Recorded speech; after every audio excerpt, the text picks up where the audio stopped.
Saya mau ke Pak Rizal, tapi sebelumnya ada jawaban dari Pak Agung. Terima kasih, Bang Karni. Saya perlu sampaikan bahwa apa yang menjadi materi kita adalah materi penegakan hukum. Jadi kita pastikan bahwa semua orang memiliki kesamaan di depan hukum. Dan kita rasanya setuju untuk itu, sehingga dalam proses ini kiranya kita akan menguji semua fakta nanti di pengadilan. Dan fakta-fakta yang perlu saya garis bawahi di sini, bahwa apa yang kita lakukan adalah ingin melindungi masyarakat. Kita ingin melindungi konsumen. Kita ingin melindungi petani, kita ingin melindungi pedagang. Dan kita yakin bahwa apa yang kita kerjakan ini akan memberikan itu rasa bahwa negara hadir untuk melindungi mereka. Maka penegakan hukum ini rasanya tentunya menjadi hal yang utama untuk kita lakukan, dan kita harapkan kita bisa paham bahwa materi tentang bagaimana pembuktiannya, apa kesalahannya kita bisa lihat. Kalau kemudian PT Ibu memproduksi di Bekasi, padahal kemudian dia sebenarnya dapat izin memproduksi di Sragen, rasanya seperti apa nih kondisinya? Nanti kita akan lihat di pengadilan. Baik, sekarang Rizal, ini waktu kita udah jam 12, Pak. Selesainya 12.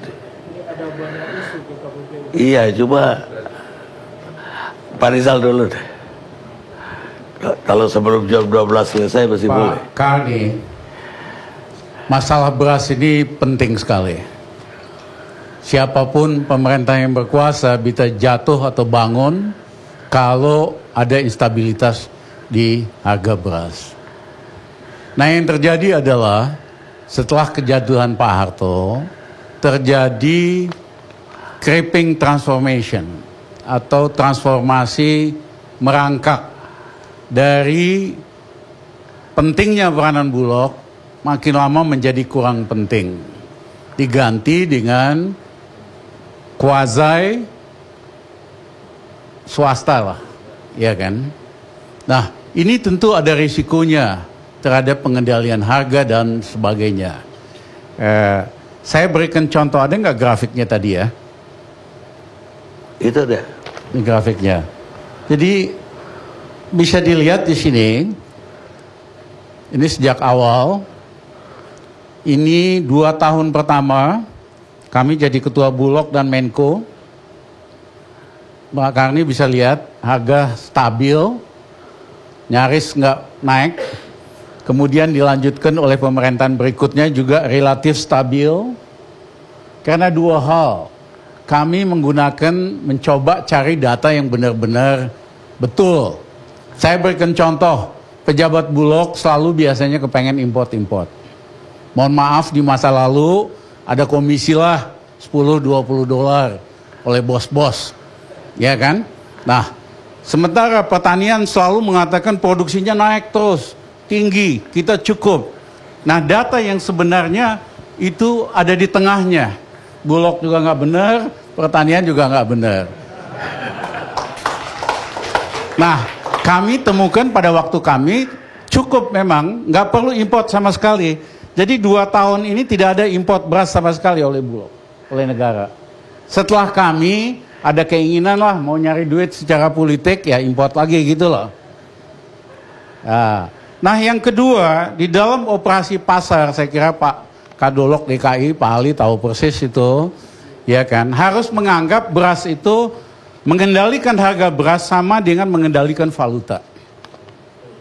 Ya, sederhana. Misalnya kami kumpulkan data setiap siang dari 10 pasar induk, masuk tuh berapa transaksinya, berapa harganya. Sore masuk lagi. Kita bisa lihat kemudian, apa namanya nih, kalau naik 50 perak, staf saya kasih kuning. Naik merah 100 perak, kita kasih merah. Langsung kita telepon, Surabaya ada apa nih? Kok bisa merah naik 100? Wah, ini Pak ada yang main begini-begini. Ya udah, banjirin 50.000 ton. 3 minggu biar selesai gitu. Akhirnya ya selesai. Ya kan? Jadi sebagai kepala Bulog harus beroperasi seperti Bank Indonesia. kayak orang mengendalikan pasar falas gitu loh. Nah saya mohon maaf, ini terjadi beberapa waktu yang lalu, ini naik terus, berminggu-minggu, pejabat Bulognya kagak tahu, menterinya kagak tahu, 2-3 tahun yang lalu. Ya, padahal rakyat udah mulai mengeluh, baru setelah media laporkan mengeluh. Karena tidak mengendalikan beras seperti mengendalikan valuta gitu loh. Nah, yang kedua adalah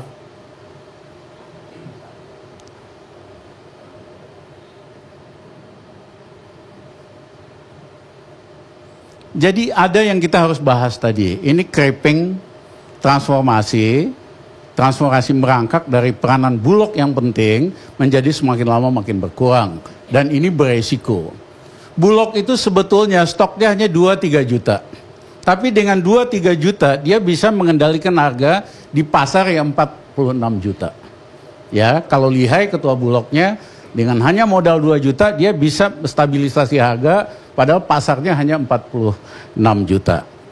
Nah, kecenderungan untuk import ini praktek dulu, import karena dapat komisi, ya. Pengganti kami kan berakhir di penjara karena import lagi, iya kan? Main lagi yang sama. Nah biasanya nggak diperlukan tapi diimport, akibatnya di gudang itu umur beras jadi lama, itu yang busuk, yang akhirnya jadi sebetulnya hanya cocok untuk peternakan, dikasih sama manusia, ya beras raskin itulah yang mengakibatkan banyak protes.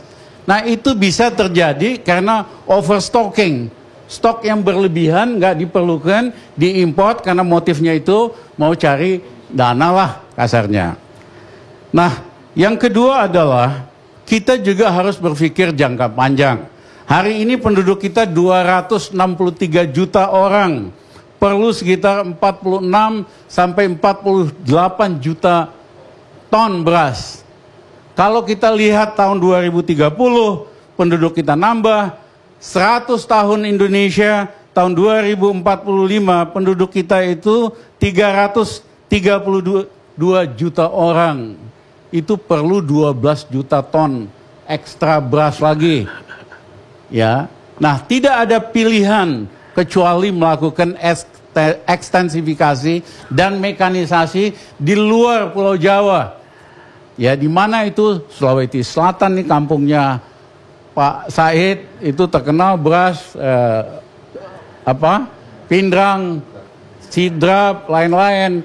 Nah, kita memang harus kembangkan pertanian skala besar dengan mekanisasi, terutama di Sulawesi Selatan, di Merauke, di Membramo, sama sebagian daripada Sumatera.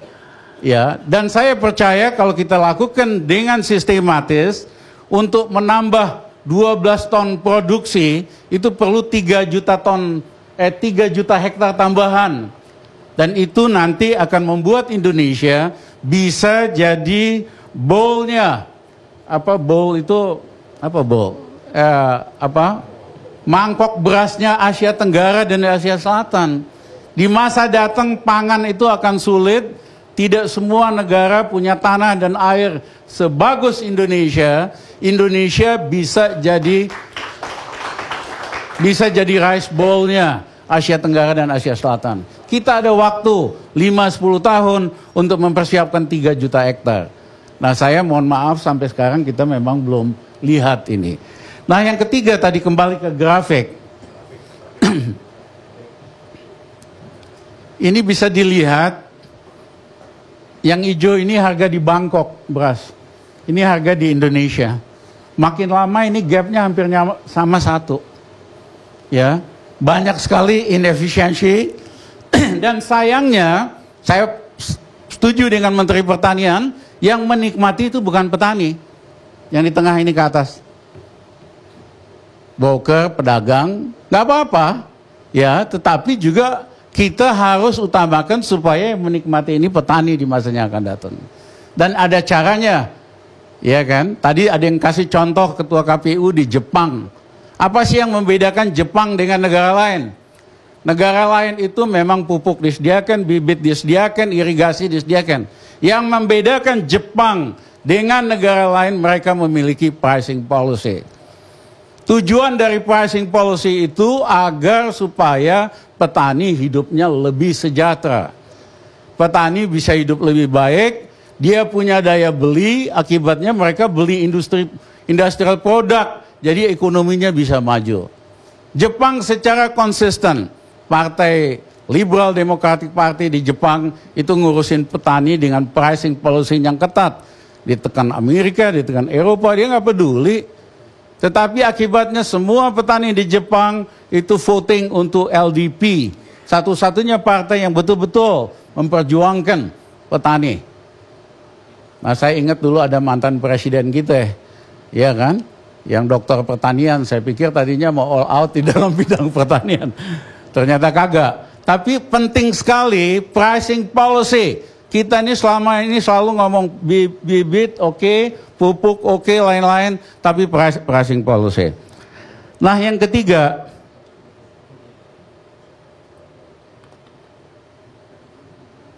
banyak juga tanah kita yang mengalami land fatigue. Lah, ini saya nggak tahu ahli kimia, terlalu banyak dikasih pupuk kimia, sehingga di beberapa daerah produksinya malah turun.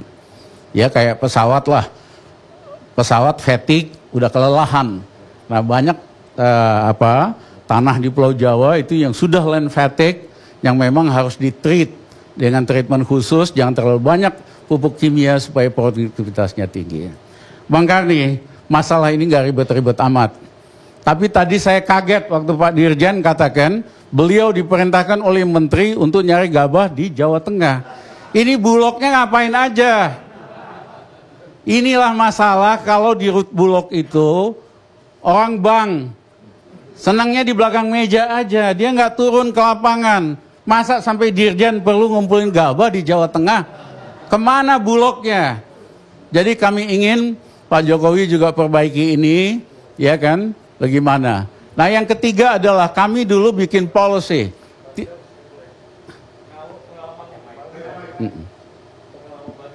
Sekarang kan stok beras kita itu ada 1, juta, ya. 7 juta yang dipakai untuk Rastra, ya. Raskin. Cadangan beras pemerintah cuma 300.000 sampai 400.000 ton untuk setahun. Pengalaman Marizal cukup punya wibawa nggak untuk operasi pasar? Ini pertanyaan ini berbahaya nih, nanya stok cadangan falas Bank Indonesia. Kita ngomong berdua aja deh. Ini harga bisa naik nanti. Ya. Makasih Bang, makasih. Bang Karni, kita bisa jadi kembali rice bowl daripada Asia. Ya, tanah di Indonesia itu luar biasa suburnya, airnya banyak negara nggak punya ini. Ini bisa jadi strength kita di masa yang akan datang. Dan untuk itu, Menteri Pertanian mungkin fokus dalam rencana jangka menengah, bagaimana supaya kita bisa tingkatkan produktivitas, tambah luas 3 juta hektar, bangun irigasi. Dan kalau kita lakukan itu, kita akan jadi raksasa pangan di kawasan ini. Terima kasih. Terima kasih, Pak. Boleh 2 menit, 2 menit. Ya, yang pertama Bang Karni, kami di KPPU itu kewenangannya bukan hanya sebagai hakim ya. Kewenangan kita itu ada 4 Bang Karni. 1, memang melakukan law enforcement. 2, memberikan rekomendasi kebijakan kepada pemerintah. Sehingga kalau ada pertanyaan kok KPPU seolah-olah sebagai regulator. Memang ya salah satu kewenangan yang diberikan oleh undang-undang itu adalah memberikan rekomendasi kepada presiden terkait dengan suatu kebijakan yang punya dampak kepada persaingan. Kemudian kalau KPPU misalnya ditanya kok ikut di dalam proses yang dilakukan oleh tim Satgas Pangan ini. Kami di KPPU yang kakinya 1 lewat rekomendasi kebijakan itu ikut di dalam tim ini. Tim ini kan ada Kementerian Perdagangan, ada Kementerian Pertanian, ada Kepolisian di situ, ada KPPU di situ. Semua institusi bekerja berdasarkan kompetensinya masing-masing. Jadi KPPU melihat dari sisi ilmu persaingan, perdagangan dari sisi perdagangan, Kementan dan Kepolisian dari sisi pidananya. Kemudian yang ketiga Bang Kardi, yang sedikit saya ingin luruskan juga, saya setuju bahwa teori bahwa supply and demand dan segala macam, saya juga ekonom Bang Karni. Tapi faktanya di lapangan, ini kalau ini ada data Pak Rizal Ramli. Ini ada data, ini pasokan beras yang masuk ke Cipinang. Ini pasokan berasnya naik, harganya tetap flat. Ini kan teorinya kalau pasokannya naik, harganya harusnya turun. Tapi faktanya di pasar Cipinang itu, ini pasokan naik, toh harga tetap nih. Rp10.500 rata-rata per hari.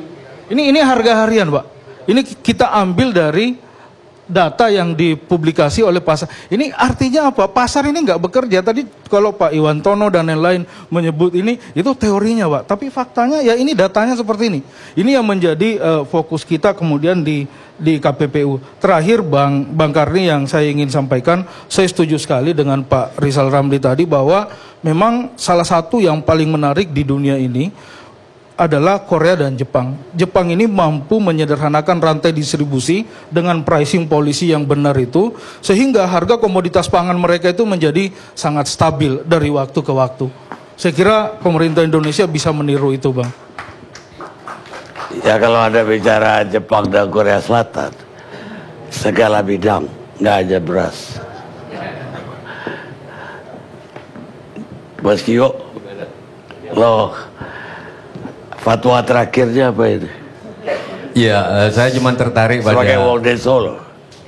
Saya cuma tertarik pada nipu nggak apa-apa asal nggak ada labelnya gitu loh. Tapi begitu ada label harus nggak boleh nipu itu. Kalau ini diterapkan ke seluruh kehidupan masyarakat secara kebudayaan bahaya. Pak Saidi itu Pak Muldoko boleh sama perempuan lain gitu loh. Asal nggak pernah janji sama istrinya untuk setia gitu. Begitu sudah janji setia nggak boleh karena itu labelnya itu. Nanti polisi bisa. Ini kan gawat. Kalau memang begitu Pak Agung, Pak Setia, tolong sekalian cek pejabat-pejabat bupati yang pernah janji di kampanye. Itu kan label bagi saya secara etika, dipenuhi atau enggak gitu loh. Jadi ada banyak persoalan di PT Ibu ini. Yang kedua, yang disebut, saya dari tadi tidak mendengar yang disebut ketahanan pangan itu apa sih Pak? Apakah kita harus punya beras sendiri? Dalang itu Pak, boleh dalang, tapi ada pamali nggak boleh bikin wayang Pak. Yang bikin wayang harus orang lain. Apakah takut nggak bisa kemandirian jadi dalang? Enggak, karena kita harus bergaul. Pembukaan Undang-Undang Dasar kita menjaga perdamaian, memperbanyak teman. Apa harus memproduksi beras sendiri? Ini sorry, IQ saya mungkin agak di atas rata-rata. Jadi, loh, apakah Pak Muldoko? Apakah kita harus punya beras sendiri? Padahal pertanian bilang bahwa beras itu sangat boros air. Hanya negara-negara yang punya sungai besar-besar kayak Mekong dan lain sebagainya memang boleh produksi beras. Apakah kita takut? Kenapa nggak ketahanan yang lain? Apakah kalau nggak ada, ya kita bergaul memperbanyak teman. Kan itu tugasnya pembukaan Undang-Undang Dasar. Akhirnya bolo-bolomu. Lagi pula secara beras kita sudah nggak punya kebudayaan sekarang Pak Karni.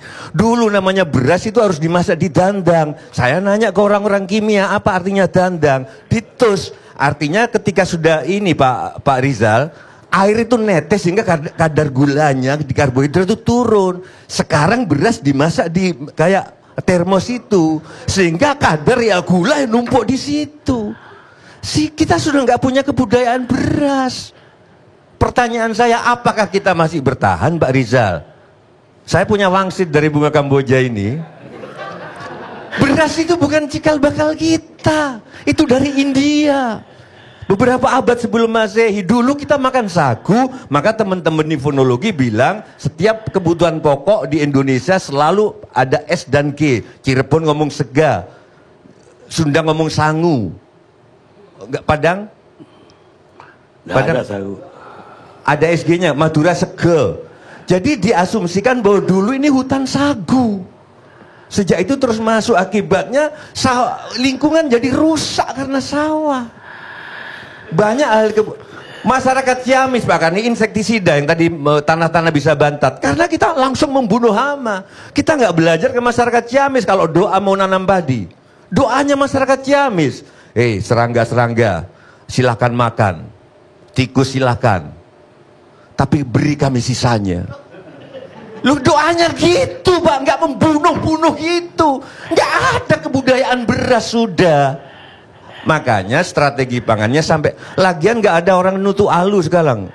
Nutu alu itu Pak, aduh Pak Agung, perempuan yang nutu alu, nungdung deso praton itu keringatnya butir-butir cantik banget Pak. Cantik banget. sosialitas sekarang lewat semua. Nah, jadi inti saya, kebijakan beras mesti diarahkan untuk tidak mempertahankan itu, tapi membuat anak-anak kita ke depan makin kurang berkonsumsi itu. Kita nggak punya kebudayaan itu. Di Jepang, kalau saya salah, kalau ada anak 5, beliau suka pertanian, yang lain dokter, saya insinyur, dia misalkan germo atau apa gitu. Maka Pak Karni tolong dikoreksi. Sawah harus saya wariskan ke dia, Pak, sehingga sawah nggak berkurang. Ini nggak boleh dapat warisan yang dokter ini. Jadi kebudayaan sawah kita nggak ada. Itu saya kira penutup paling cerdas dari Presiden Jan Juker. Terima kasih. Baik pemirsa. Pak, saya pengen tambahkan sedikit. Sebetulnya udah ada undang-undang agar pemerintah membentuk Badan Ketahanan Pangan. Ini belum direalisasikan. Sudah waktunya Pak Presiden bikin ini dengan rancangan untuk diversifikasi pangan seperti yang Mas itu katakan tadi, tapi juga dengan objektif dalam 10 tahun kita harus jadi rice bowl atau footballnya Asia Tenggara, ya. Tambah ekstensifikasi pangan, jagung dan lain-lain. Kita bisa kok jadi raja di dalam ini.